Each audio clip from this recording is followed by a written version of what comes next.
Hello and welcome to Chapter 6 for Macroeconomics, an introduction to macroeconomics. Alright, so the business cycle is going to be fluctuations in output and employment. A recession is going to be a period where output and living standards decline. Now, the three main measures used by economists to evaluate how economies operate are going to be real GDP, unemployment, and inflation. Now, real GDP, and GDP stands for gross domestic product, will measure the value of final goods and services produced within the border of a country during a specific period of time, known as a base year, which is usually a year. But it's going to be calculated by taking what is called nominal GDP. So that's the GDP of a country based upon the prices that were in effect where the output was produced and dividing it by a price index. Now this is going to eliminate the price changes that have occurred over time, which is known as inflation.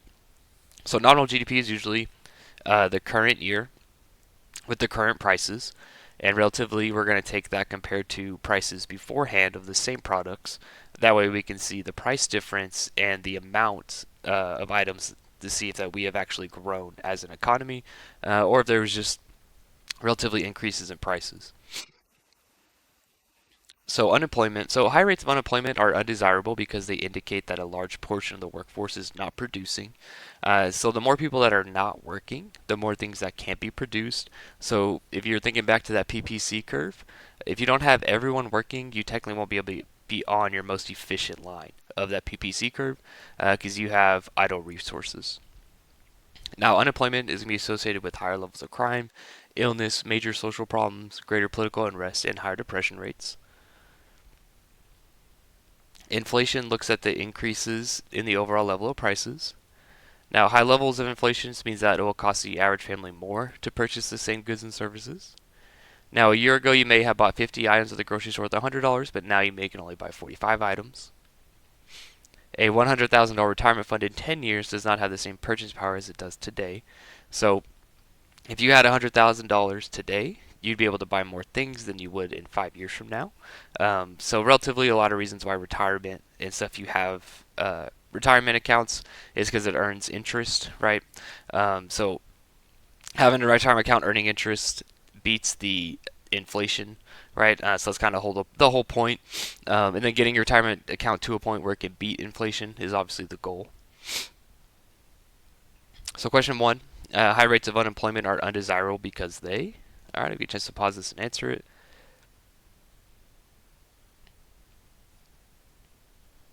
All right, so the answer is going to be B here. Are associated with higher levels of crime and illness. Okay, so this is the business cycle. So our economy is going to work what is known as a boom-bust cycle, and we go through high and low cycles all the time. Now, a full year is going to be broken out into 4 quarters. So if you're at a business or you work for a company, you may recognize Q1, Q2, Q3, Q4. But for those who don't know, quarter one is going to be January through March. Quarter two is April through June. And then quarter three is July through September. And quarter four is October through December. Now, just a note here, in order to be in a recession, you must have 2 consecutive periods of negative GDP growth. So if you ever hear from anyone saying, hey, we're in a recession, or you see online we're in a recession, you can go look up online and see the GDP growth from period to period. And if there hasn't been 2 consecutive quarters, then you're not in a recession. Now, during a bust period, the economy is going to tighten.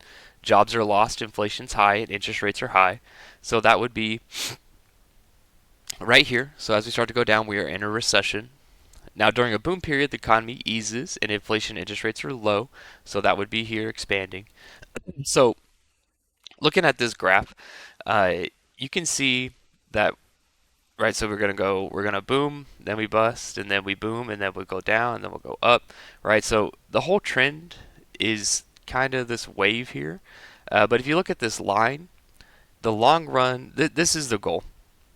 Having a long run line that goes straight up, but you have to go through these periods of where you're growing, and then you have to stop a little bit. And then you have to grow, and then you have to stop. The whole reason is that if you grow too fast for too long, you will fall very hard. So, and then also that, so when interest rates are very low, more people borrow money, and obviously more like things more like jobs are created and stuff. But the more money that's in circulation, the higher inflation. So you have to at some points in time, you have to tighten your economy and you have to slow your growth in order to achieve this long run trend that is continuous. All right, so nominal GDP. So if 10 computers were sold at $100, nominal GDP would be 1,000. But in year two, if 10 computers were produced and sold for $200, then your nominal GDP would be 2,000. Right? So the issue here is the output is the same for year one and year two, but it looks like more since prices is higher, which is the fault of nominal GDP. So going back to the first slide we were talking about, we were looking at you want to see if you have growth from year to year, right, or year from years before. Um, but you might not know if you don't do a calculation to get to real GDP, because here it looks like we had growth, right? Nominal GDP is 2,000 compared to 1,000, but we didn't make anything new. We stayed at the same production, so that's not growth technically. So economy's output does not, if the economy's output does not change from one year to the next, but the price level doubles, then nominal GDP doubles. So typically, if nominal GDP is rising faster than real GDP, then inflation might be occurring. Now, if the price of all goods and services rose, but the quantity produced remained unchanged, nominal GDP would rise, but real GDP would be unchanged. So when we go to calculate real GDP, the same product output will be accounted for since real GDP eliminates price increases. Okay, question two here. Suppose that economy's output does not change from one year to the next, but the price level doubles. What happens to nominal GDP? I'll give you a chance to pause this and answer it.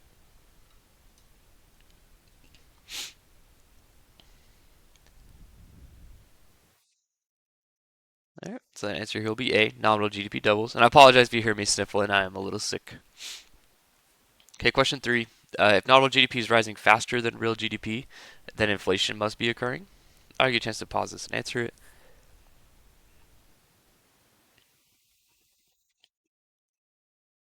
All right, the answer is going to be true. And question four. If the prices of all goods and services rose, but the quantity produced remained unchanged, what would happen to nominal and real GDP? All right, give you a chance to pause this and answer it.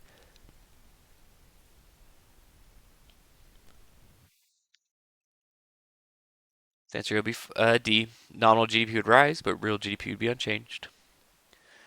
Now, the Industrial Revolution created a major shift in economic growth. Output began to rise much faster than population growth, leading to ever increasing living standards in the industrialized countries. Now, standard of living is being measured by the output per person. Now, there was no growth in living standards prior to the Industrial Revolution.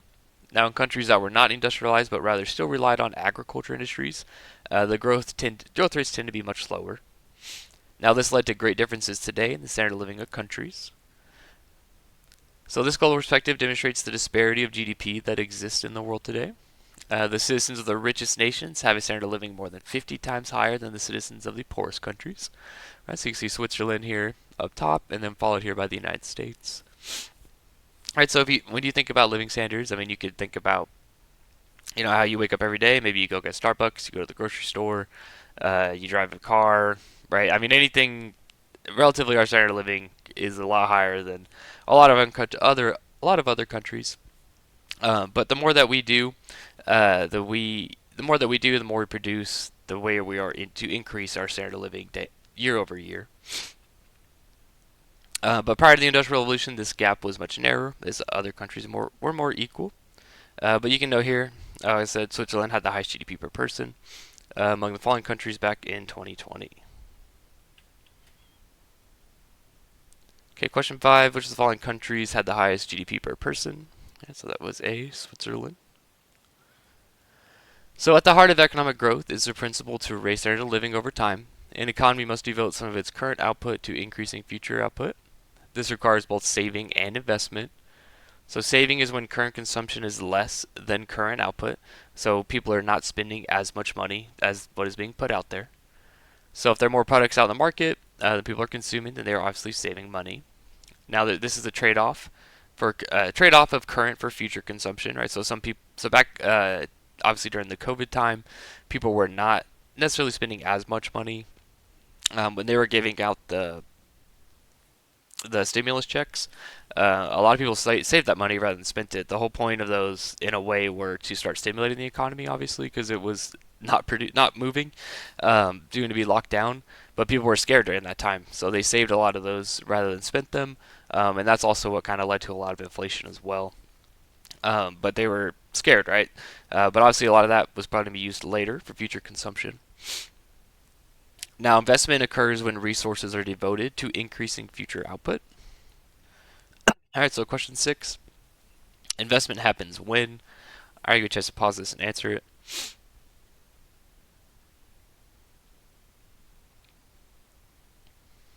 Okay, so the answer is going to be D here. So resources devoted toward increasing future output. Now, households are the principal source of savings, and businesses are going to be the principal of investors.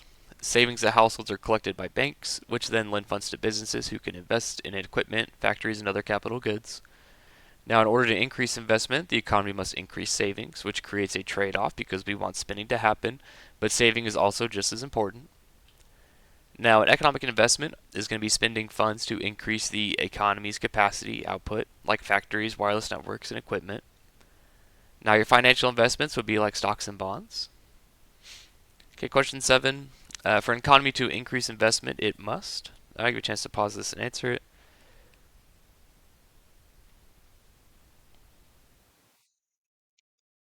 Okay, that's going to be A, increase saving.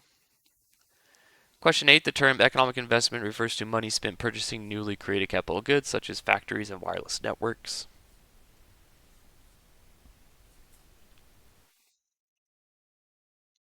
Okay, the answer is going to be true. So no one knows what the future holds. Uncertainty complicates decisions about saving and investments. Now expectations are the anticipations of consumers, firms, and others about future economic conditions. Shocks occur when unexpected situations occur. What happens is not what is expected. Your demand shocks are unexpected changes in demand for goods and services. Supply shocks are unexpected changes in supply of goods and services. So an example, a positive demand shock is when actual demand is higher than expected, and then a negative demand shock is going to be when actual demand is lower than expected. So your shocks can be positive or negative. So if prices are flexible, the market price will be able to adjust to unexpected changes in demand and production levels will remain constant. And there's a graph here in a second to explain this. But there would be no short-run fluctuations in output. Unemployment levels would remain the same. But in reality, many prices are inflexible. This is known as sticky prices, and they are unable to change rapidly in response to unexpected demand changes. So since the price cannot change, businesses must pursue other avenues such as changing production to match the demand. They may store inventory to help unexpected surges in demand, but this is very costly. Okay, question 9. Which of the following statements is true? I get a chance to pause this and answer it.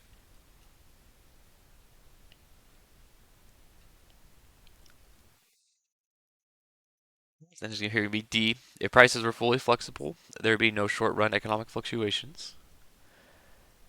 All right, so in this graph, we see that under flexible prices, production will stay the same, and the demand will shift in response to the demand shock.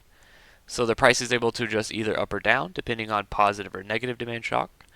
This method, business owners assume that 900 cars per week is the most cost-effective method of production. So you can see 900 right here. But no matter the situation, they will always produce that many cars. So even if demand is less than 35,000, they would be okay with taking a loss because they know eventually prices will go to normal, and then at some point there'll be higher demand at 40,000. But although this sounds good in theory, this is not always the case because the businesses do not want to experience not making a profit, as their goal is always to make some kind of profit. Right, so in this scenario, this would be great because this means no one loses jobs, right? So when things go bad, or there's in this scenario, cars, maybe interest rates are high, maybe the inputs going into the cars are going up, making the cars more expensive. Um, so in this scenario, if there was a decrease in demand, right? So maybe interest rates are going up, people aren't buying cars. In a great world scenario, no one would lose their job because they go, hey, no, eventually we're going to go back into that business thing where we're going to expand and we'll make up our money down the road.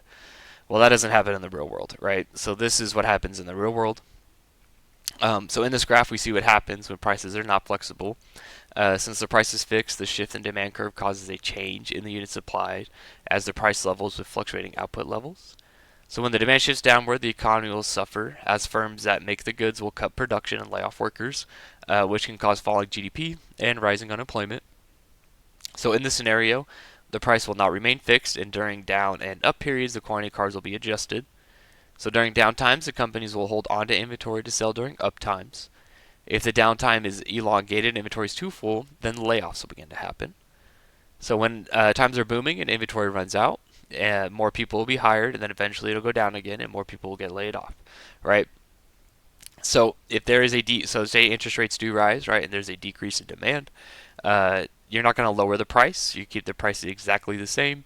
But what's going to happen instead, you're going to decrease your workforce, right? So you're relatively matching your workforce to demand. So when things go down, you'll see layoffs, but when demand is up, you'll see more people hired. Okay, question 10. Refer to the figures. A situation where prices are flexible. I have a chance to pause this and answer it. Okay, so the answer here will be A. So A will be flexible, and then your figure B here is inflexible. Okay, assuming this market is representative of the economy as a whole, this economy, I have a chance to pause this and answer it.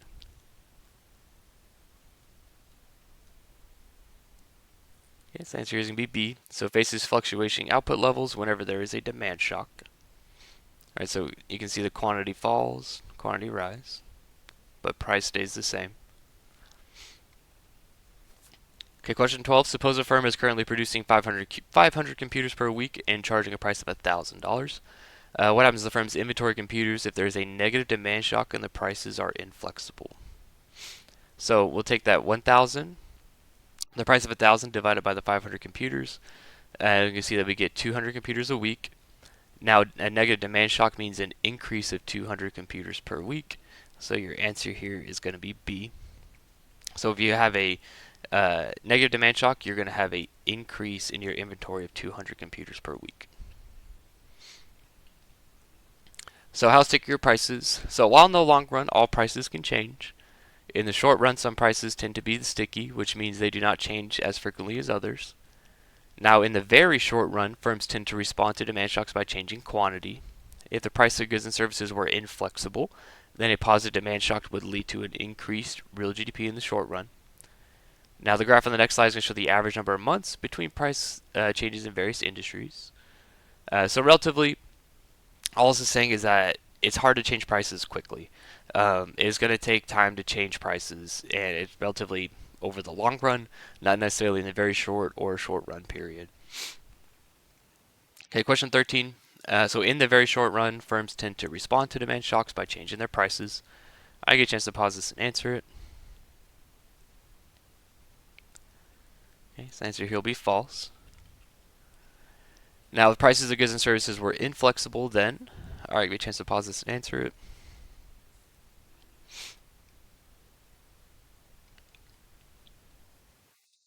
That's going to be B here. So positive demand shock would lead to increased real GDP in the short run. So not all prices are sticky or slow to change. Many commodities such as corn, oil, and natural gas feature extremely flexible prices and can literally react in seconds to changes in supply and demand.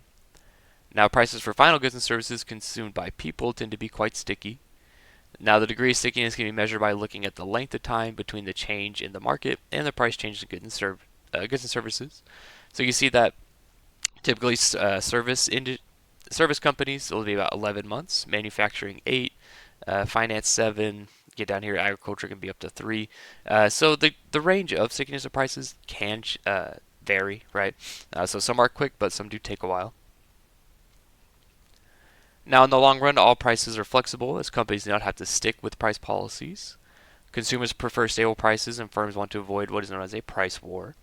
So, a price war is if Coke lowers prices to attract more customers away from Pepsi, but then Pepsi catches on and they lower prices, and then they both continue to lower prices. This eventually will lead to both companies not selling a profit per can of soda.